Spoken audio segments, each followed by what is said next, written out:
to another edition of the Wizard of Oz series where I'll be fortune telling or predicting the outcomes of each division.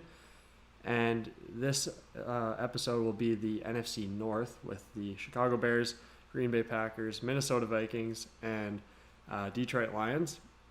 I can see Jasper's getting a little tired of it. So I'm going to try to keep this one a little bit quicker than the last episode. And so I'll just kind of throw a bunch of stuff at you. And hopefully it sticks, I guess. And hopefully it's not too fast. So getting right into it with the Chicago Bears. They had one of the best defenses last year. They had 27 interceptions, 18 forced fumbles, and the next best team for interceptions had 21. So there was a 6 interception differential there. And Jasper's out of here. He's tired of that. So, but anyways, with those interceptions, I don't know if that's repeatable. We saw the Jags in 2017 had lots of interceptions, and then the next year they kind of fell off. The Bears had to thank a really weak division for a lot of those, and especially in a game against Minnesota Vikings where Kirk Cousins threw a horrid pick six to Eddie Jackson. So with that being said, those teams, the Packers and the Vikings, are on the come up, and I think that the Bears, who finished 5-1 inside their division, are going to take a step back. There's no way they can win five games against division opponents like the Packers and Vikings based on what they've done in the offseason. So I do have the Bears taking a step back from their 12-4 record last year. I have them going 7-9 this year. With the Minnesota Vikings, getting into them, they finished 8-7-1 last year. Had a tie against the Packers, I believe, in week 1, and it was they were so close to playoffs. I'm a like closet Vikings fan. I like Kirk Cousins. I like the addition of him last year, but he just couldn't get it going. There's a little bit of dysfunction in regards to the offense. They had to fire their offensive coordinator halfway through the year. So they would go out, their current offensive coordinator, Kevin Stefanski, they hired an offensive advisor in Gary Kubiak. And Gary Kubiak is a well-respected name in the NFL. And he will bring a little bit of stability to that offense and some new things as well. So lots of play action, lots of bootlegs. So that should help Kirk Cousins, who was scrambling for his life a lot last year behind a porous O-line. Speaking of the O-line, they went out and got one of the better interior offensive linemen in the draft this year, in Garrett Bradbury. So you try to solidify that offensive line, protect your quarterback, and just kind of go from there. They have the weapons around Kirk Cousins. I think that this team takes a big step up this year, and they make playoffs. They go 10-6. In Green Bay, we've got they had a spending splurge on defense in the free agent signing. So they went out and got a couple of pass rushers in Zadarius Smith and Preston Smith. They go and take the division rival Bears safety Adrian Amos and signed him to a contract. So we're not used to the Packers spending lots of money in free agency, especially on defense. Aaron Rodgers really hasn't ever had a good defense to back him. So those signings really help show the direction that the new Packers regime wants to go. Brian Gutekunst, I think his name is the GM. And so he's kind of instilling his philosophy that you got to go out and actually spend money in free agency to get these guys. To add to the defense, the Packers went out and drafted 2 players in the first round this year. They had the Saints first round pick. So they went out and got defensive end Rashawn Gary from Michigan. He had a very lot of mixed reviews as his draft stock was kind of rising and falling because there was a lot of untapped potential in Michigan. And so scouts were a little bit worried about whether he could actually reach that potential. And under the right coaching staff, he might be able to. So with Rashawn Gary, he had a lot of production in Michigan, with still a lot of potential to go from there. So he is looking like he might be a very boom or bust pick. Lots of a high ceiling, but a very low floor as well if you can't get that potential. So hopefully the Packers defensive coordinator can do that. Mike Pettin is the defensive coordinator. And then they went out and got Darnell Savage to pair up with Adrian Amos. So you got two safeties to kind of solidify that back end.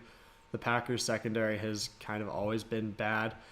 We've seen over the last couple of years, though, they have tried drafting corners, and it just hasn't seemed to work. You hope that Kevin King, draft pick from 2 or 3 years ago, can stay healthy and make that jump into the NFL, start actually proving himself. And Josh Johnson, I think, was another guy that they had drafted a couple years ago. So the secondary is starting to take a little bit of shape, and you hope, and it's really young, so you hope that they can really make that push. But I do have the Packers. When you have Aaron Rodgers, even with porous defense, he has succeeded in the NFL. So I do have them going 11-5. I think that this defense is good enough that it's improved pretty well, and I think it's going to be one of the better defenses that Aaron Rodgers has had. So 11-5 for the Pack. With the going into the Detroit Lions, I absolutely hated this. I love Matt Stafford. He's one of my favorite quarterbacks, and I stood up for him last offseason, talking about how he was a top 7 quarterback that nobody would talk about. He was always kind of plagued with bad defensive play as well, and he was always forced to make large comebacks at the end of games, and it just nobody took that into consideration when talking about top quarterbacks. But last year, Matt Stafford did not have a great year and kind of made me look like a fool. But last year they finished 6-10. Matt Patricia's first year as a head coach, it kind of went as you would expect.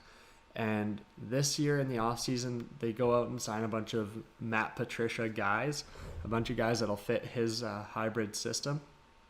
So you go out and get Trey Flowers from the Patriots, obviously very familiar face with Matt Patricia. Justin Coleman, who also was a Patriot for a while. So Matt Patricia goes out and gets a couple guys who he had worked with. And then with the late cutting of Mike Daniels from the Green Bay Packers, he actually wanted to work with Matt Patricia, so he goes and signs with Detroit on a 1-year, $9 million deal. With that being said, I'm not sure the direction that the Lions really want to go. Last year they finished 6-10, and they just kind of seem like a team that's in too tough a division to really make that push for playoffs. So it makes you wonder whether they should just embrace the rebuild or if they should really make a push. But I'm not convinced that they're ready to make that push. So I just think that the team kind of lacks a little bit of direction there. I think they're kind of lying to themselves, and when you're kind of half in, half out, we see teams like that do pretty bad, unfortunately. So even though they went out and got a couple offensive pieces, and TJ Hawkinson at 8th overall, one of the better all-around tight ends, I guess. Watching his tape at times was good. He was kind of like your prototypical tight end. And then they went out and signed Jesse James from the Pittsburgh Steelers. So you got 2 really good tight ends there to kind of enforce that or to really utilize the heavy run scheme that Matt Patricia is going to aim for. He kind of wants to go to that old school style run first type of game. It looks like take the game out of Matt Stafford's hands and give him a run game, give him a defense. He's never really had those two. So I hope that they do well, but the Wizards' results are in, and it's not good. The Lions are going 4-12. You heard it here first. They're just, with that lack of direction, I guess. They don't want to commit to a full rebuild, but they don't want to. It just doesn't seem like they're ready to go all in. I'm not convinced that that's enough, and unfortunately, 4-12 for the Lions. So to recap, we've got the Green Bay Packers taking the division at 11-5. And then the Minnesota Vikings coming in second at 10-6. And then the Chicago Bears at 7-9. And the Detroit Lions at 4-12. So don't forget to check us out on theamateuragency.com. You can find us on Twitter at amateuragency, on Instagram at theamateuragency, and Facebook at theamateuragency. You can find me on Twitter and Instagram at austinpaul_. You can find Jasper underneath the couch. And yeah, I think that's all the plugs that I have for you. Thank you for watching if you've made it this far. And yeah, take care, everybody. We'll see you next time.